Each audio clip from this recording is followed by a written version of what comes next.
किसान साथियों नमस्कार, मैं पुनीत सिसोदिया। किसान भाइयों, मिट्टी की वाटर होल्डिंग कैपेसिटी, जिसका मतलब हम बहुत गलत समझते हैं। बहुत सारे किसान भाई नहीं समझ पाते हैं ठीक से कि वाटर होल्डिंग कैपेसिटी असलियत में होती क्या है।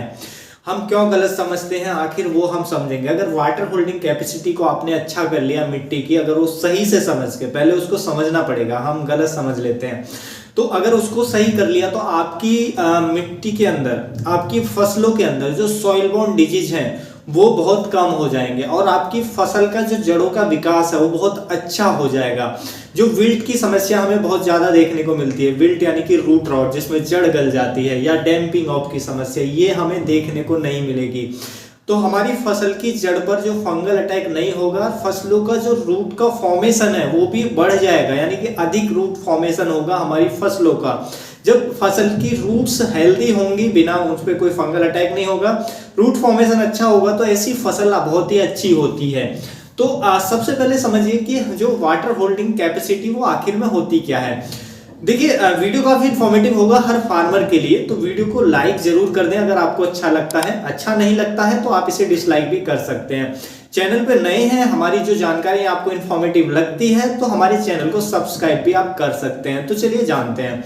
देखिए, हम ज्यादातर किसान भाई क्या करते हैं कि हम वाटर होल्डिंग कैपेसिटी का मतलब समझते हैं कि जिस मिट्टी के अंदर, यानी कि जिस खेत के अंदर पानी भरा रहे, तो हम समझते हैं कि पानी हमने पानी दिया है, बारिश होगी तो उसके अंदर पानी भरा रहता है, तो हम मानते हैं कि इसकी वाटर होल्डिंग कैपेसिटी अच्छी है, कि पानी को भरा ही रहता है। तो वो पानी जो भरा रहता है हमारे खेत के ऊपर, उसको हम वाटर होल्डिंग कैपेसिटी नहीं कहते हैं। वो खेत और नुकसानदेह होता है, जी हाँ, क्योंकि उसमें पानी भरा रहना, वाटर लॉगिंग, उसको वाटर होल्डिंग कैपेसिटी नहीं कहते हैं, उसको कह सकते हैं वाटर लॉगिंग कंडीशन, यानी कि जल भराव की स्थिति आपके खेत के अंदर है, जो एक समस्या है बहुत बड़ी। ऐसे खेत के अंदर कोई भी अच्छी फसल आप नहीं ले सकते हैं। तो देखिए, वाटर होल्डिंग कैपेसिटी का मतलब ये नहीं है कि किसी खेत में पानी दिया, वो पानी नीचे ना जाए, पानी उसमें भरा रहे, तो वो वाटर होल्डिंग कैपेसिटी बिल्कुल नहीं है। वाटर होल्डिंग कैपेसिटी का मतलब क्या होता है? वाटर होल्डिंग कैपेसिटी का मतलब होता है कि हमने खेत के अंदर पानी दिया, पानी देने के बाद जो हमारा एक्स्ट्रा वाटर है, देखिए जैसे हमने पानी दिया, बारिश हुई, तो ज्यादा से ज्यादा हमारी जो मिट्टी है वो पानी को पकड़ ले। हालांकि मिट्टी पानी को नहीं पकड़ती है, उसमें अगर ह्यूमस है, यानी कि कार्बनिक पदार्थ है हमारी मिट्टी के अंदर, हमारी हम FYM मैन्योर की गोबर की खाद हम डाल रहे हैं, वो ज्यादा से ज्यादा ह्यूमस हमारी मिट्टी के अंदर है, तो वो क्या काम करते हैं, कार्बनिक पदार्थ क्या काम करते हैं, उनके अंदर पानी को होल्ड करने की एक बहुत अच्छी क्षमता होती है। वो नेचुरल हाइड्रोजेल होते हैं। यदि आप हाइड्रोजेल जानते हैं, मैंने एक वीडियो बनाया था, तो जो गोबर होता है वो एक नेचुरल हाइड्रोजेल होता है। तो हमें गोबर की खाद ज्यादा से ज्यादा देते हैं, तो वो क्या काम करता है, मान लीजिए बारिश हुई, ऐसे खेत में बारिश हुई, तो क्या होगा कि वो मिट्टी, एक तो उसके अंदर जो भी ऑर्गेनिक मैटर है वो पानी को अपने आप अंदर सोख लेगा, पानी को सोखने के बाद वो फूल जाएगा ऑर्गेनिक मैटर, तो फूलने से मिट्टी के कणों का जो स्पेस है और ज्यादा बढ़ जाएगा बीच में, तो वहां पे जो एरेशन, हवा का आवागमन है वो ज्यादा हो जाएगा। तो पोरोसिटी बढ़ जाएगी, दूसरा उसमें गैपिंग होने के कारण जो एक्स्ट्रा वाटर है वो लीच भी कर जाएगा ऐसी मिट्टी के अंदर, यानी कि वो नीचे चला जाएगा, ड्रेन कर जाएगा। तो ना तो ऐसे खेत के अंदर, जिस खेत की अगर वाटर होल्डिंग कैपेसिटी अच्छी है, तो उस खेत में पानी देने के बाद पानी भरा नहीं रहता है, पानी जितना एक्स्ट्रा वाटर है वो लीच कर जाता है, और उस मिट्टी की क्षमता के अकॉर्डिंग, उसके अंदर कार्बनिक जो मैन्योर है, कार्बनिक खाद है, उसके अकॉर्डिंग वो पानी ज्यादा से ज्यादा मिट्टी के कण या उसके वो होल्ड कर लेंगे अपने अंदर, तो जिससे फिर वो धीरे धीरे उसको छोड़ते हैं, रिलीज करते हैं जैसे जैसे मिट्टी सूखती है, तो इससे मिट्टी बहुत धीरे धीरे ड्राई होती है। लेकिन ऐसी मिट्टी जिसमें जलभराव रहता है, तो उसमें देखेंगे कि अब या तो पानी भरा रहेगा, पानी दे दिया, और जैसे ही पानी खत्म हुआ मिट्टी एकदम हार्ड हो जाती है, कठोर हो जाती है। तो ऐसी मिट्टी में ना तो जड़ों का विकास अच्छा होता है, और जो रूट रॉट, जड़ गलन, ये समस्या बहुत ज्यादा आती है। तो देखिए, दोनों तरह की मिट्टी ही एक समस्या है। चाहे ऐसी मिट्टी है जिसमें क्ले पार्ट बहुत ज्यादा है, तो ऐसी मिट्टी में क्या होगा कि वो पानी देने के बाद उसमें जल भराव रहेगा, पानी को लीच ही नहीं होने देती, क्योंकि उसके जो पार्टिकल्स होते हैं, क्ले पार्टिकल्स, जिसमें क्ले पार्ट ज्यादा होता है ऐसी मिट्टी, तो उसके अंदर क्या होता है कि क्ले पार्टिकल जो होते हैं बहुत महीन होते हैं, तो वो आपस में चिपके रहते हैं, उसमें बिल्कुल भी स्पेस नहीं मिलता है, गैप नहीं मिलता है, जिसकी वजह से पानी लीच नहीं हो पाता है और पानी ऊपर ही भरा रहता है, जिससे जल भराव की समस्या हो जाती है ऐसे खेत में। ऐसे खेत में आप कोई भी सब्जी और की फसल लगाएंगे तो उसमें जल भराव होगा, जिससे एरेशन नहीं होगा जड़ों में, मिट्टी सूखने के बाद एकदम हार्ड हो जाएगी, ऑक्सीजन जड़ों को नहीं मिल पाएगी, तो ना तो माइक्रोबियल एक्टिविटी अच्छी होगी और रूट रॉट आना तय है। ऐसी फसलों में सबसे ज्यादा विल्ट की समस्या आती है। लेकिन वहीं पर अगर आपके खेत की मिट्टी ऐसी है कि वो एकदम रेतीली मिट्टी है, सैंड है, तो उसमें क्या है, रेतीली मिट्टी में क्या होता है कि हमने पानी दिया या कितनी भी बारिश हो जाए वो तुरंत लीच हो जाता है, तुरंत पानी नीचे चला जाता है, पानी रुकता ही नहीं है। ना तो वो होल्ड करती है, सैंडी सॉइल पानी को होल्ड भी नहीं करती है और पानी को लीच कर देती है, यानी कि उसमें ड्रेनेज सिस्टम अच्छा होता है। वाटर होल्डिंग कैपेसिटी उसकी भी अच्छी नहीं है और वाटर होल्डिंग कैपेसिटी जिसमें क्ले पार्ट होता है उसकी भी ज्यादा होता है, उसकी भी अच्छी नहीं होती है। तो वो सैंड में क्या होगा, रेतीली मिट्टी में, कि पानी ज्यादा नीचे चला जाएगा और एक फिर मिट्टी को एकदम ड्राई हो जाएगी, फिर हमें पानी। तो ऐसी मिट्टी में जिसमें ड्रेनेज अच्छा होता है, पानी नीचे चला जाता है, जलभराव की स्थिति नहीं होती है, ऐसी मिट्टी के अंदर, ऐसे खेत के अंदर आप देखेंगे रूट रॉट की समस्या, जड़ गलन की समस्या आपको उतनी ज्यादा देखने को नहीं मिलेगी। ऐसे खेत के अंदर सब्जी वर्गीय फसल बहुत अच्छी होती हैं सैंडी सॉइल में, लेकिन वहां पे एक समस्या है कि पानी बहुत ज्यादा देना पड़ता है, हमें बार बार पानी देना पड़ता है। गर्मियों में तो इतना पानी लगाना पड़ता है कि हम पानी देते देते थक जाते हैं, क्योंकि हमने सुबह दिया, शाम को पता चला कि पानी उसमें है ही नहीं, पानी सारा लीच हो गया और उसकी वाटर होल्डिंग कैपेसिटी अच्छी होती नहीं है, ड्रेनेज उसका बहुत ही ज्यादा एक्स्ट्रा लेवल का होता है कि पूरा नीचे चला जाता है। तो अब देखिए मिट्टी कैसी होनी चाहिए, मिट्टी दोनों ही अच्छी नहीं है खेती के लिए।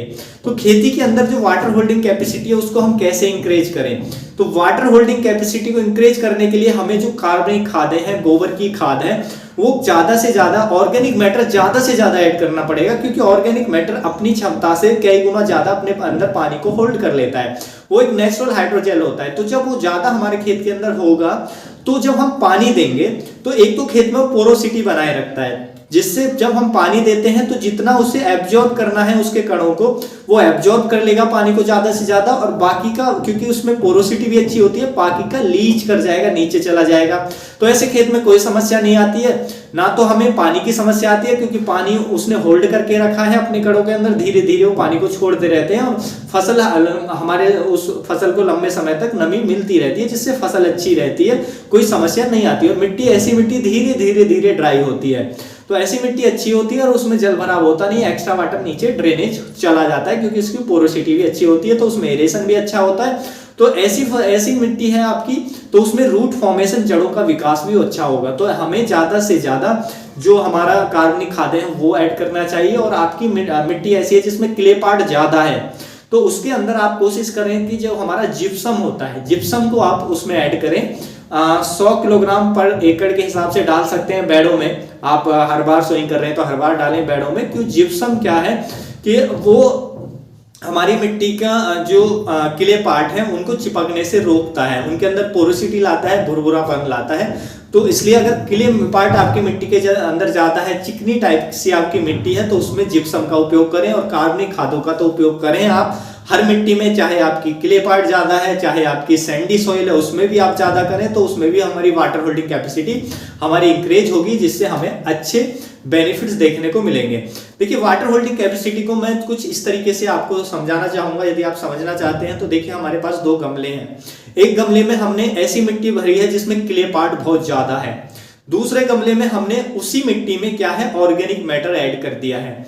तो ऑर्गेनिक मैटर ऐड करने से आप देखेंगे दोनों मिट्टी में कलर में तो अंतर हो ही गया है, लेकिन दोनों मिट्टी में, दोनों गमलों में हम पानी देंगे बराबर बराबर। तो देखिए, हम एक ही मग्गा पानी इसमें डाल रहे हैं, एक मग्गा पानी दूसरे में डाल रहे हैं। अब देखेंगे जिसमें हमने प्योर मिट्टी भरी थी, जिसमें क्ले पार्ट ज्यादा है, उसमें क्या है कि पानी को वो जो है, पानी को हमने एक ही मग्गा पानी डाला है, लेकिन पानी को पूरी तरह सोख नहीं पाई है, क्योंकि उसकी वाटर होल्डिंग कैपेसिटी अच्छी नहीं है। उसमें जल भरा हुआ, उसमें पानी ऊपर तैरता हुआ आप देखेंगे। जो मिट्टी को थोड़ा घना पीना था, क्योंकि मिट्टी एकदम ड्राई थी, तो वो थोड़ा पिया, बाकी उसमें भरा हुआ है। लेकिन दूसरी तरफ आप क्या करेंगे, देखेंगे कि दूसरी तरफ भी हमने एक ही मग्गा पानी डाला था, लेकिन इसके क्या है कि इसमें कार्बनिक मैन्योर हमने ऐड किया था, तो उसने अपने अंदर पानी को सोक कर लिया, यानी कि ज्यादा से ज्यादा एब्जॉर्ब कर लिया। और एब्जॉर्ब कर लिया, और हम और भी पानी इसमें डालेंगे तो इसमें पानी ज्यादा से ज्यादा लीच हो जाएगा, एक्स्ट्रा वाटर लीच हो जाएगा, क्योंकि इसमें पोरोसिटी अच्छी है। आप देख सकते हैं इसके अंदर पोरोसिटी अच्छी है। तो अब ये मिट्टी ड्राई होने के बाद भी, मतलब पानी जैसे जैसे सूखेगा, तो जिसमें हमने कार्बनिक मैन्योर हमने ऐड नहीं किया है, उसमें क्ले पार्ट ज्यादा है, तो मिट्टी एकदम कठोर हो जाएगी, एकदम से सूख जाएगी और एकदम पत्थर की तरह हो जाएगी, जिसमें जड़ अच्छी चल ही नहीं सकती है फसल की, या कोई कंदवर्गीय फसल उसमें अच्छी हो ही नहीं सकती है। उसके साथ साथ उसमें ऑक्सीजन का प्रवाह अच्छा नहीं होगा, वायु संचार अच्छा नहीं होगा, तो जड़ गलन ये समस्या आनी ही आनी है, बाद में दिक्कत आनी है। लेकिन इधर आप देखेंगे अभी से पोरोसिटी बनी हुई है पानी देने के बाद, और ये ऐसी ही बनी रहेगी, ड्राई होने के बाद भी पोरोसिटी बनी रहेगी और ये धीरे धीरे ड्राई होगा, लंबे समय तक हमें पानी की आवश्यकता नहीं होगी। तो वाटर होल्डिंग का मतलब है कि वो अपने अंदर कणों के अंदर जो उसमें हम कार्बनिक मैन्योर जो डालते हैं खाद, वो अपने अंदर पानी को सोख लेता है और एक्स्ट्रा वाटर को लीच कर देता है। तो आप अच्छे से समझ गए होंगे कि जिस खेत में पानी भरा रहता है तो उसका मतलब है कि उसकी वाटर होल्डिंग कैपेसिटी से कोई लेना देना नहीं है। उसकी वाटर, बहुत सारे किसान कहते हैं कि हमारे खेत में पानी भरा ही रहता है, सूखता ही नहीं है, भर दिया तो वो लीच ही नहीं करता है, एक तो जल भराव भी बना रहता है, तो वाटर होल्डिंग कैपेसिटी हमारी की बहुत अच्छी है। जी नहीं, आपके वाटर होल्डिंग कैपेसिटी बिल्कुल बेकार है। वाटर होल्डिंग कैपेसिटी तो उसमें है ही नहीं, साथ में उसमें ड्रेनेज भी नहीं है, यानी कि एक्स्ट्रा वाटर नीचे भी नहीं जाता है, तो जल भराव बना रहता है, जिसकी वजह से समस्या आती है। तो अगर वाटर होल्डिंग कैपेसिटी अच्छा कर लें, यानी कि हम खादों को, जो कार्बनिक खादें हैं वो ऐड करना शुरू कर दें अपने खेतों के अंदर, तो आप देखेंगे हमारी मिट्टी बहुत अच्छी हो जाएगी, उसमें जल भराव की समस्या नहीं रहेगी, उसमें कोई भी फसल आप लगाएंगे बहुत ही बेहतरीन होगी। वीडियो थोड़ा लॉन्ग हो गया है, बहुत सारे किसान भाई शिकायत करते हैं कि वीडियो ज़्यादा लॉन्ग आप बनाते हैं, लेकिन क्या करूं कि मैं अच्छे से समझाने की कोशिश करता हूं।